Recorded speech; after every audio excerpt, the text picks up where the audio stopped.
Meanwhile, Mexico says that it will proceed with its free trade deal with the U.S. and Canada.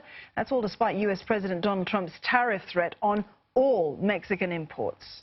President Andres Manuel Lopez Obrador said Mr. Trump's shock announcement will not change things with both Mexicans and Americans in favor of the pact. Now, last night, Trump said the U.S. will slap 5% of tariffs on all Mexican imports from the 10th of June in a bid to pressure the country to stem the flow of illegal immigrants into America.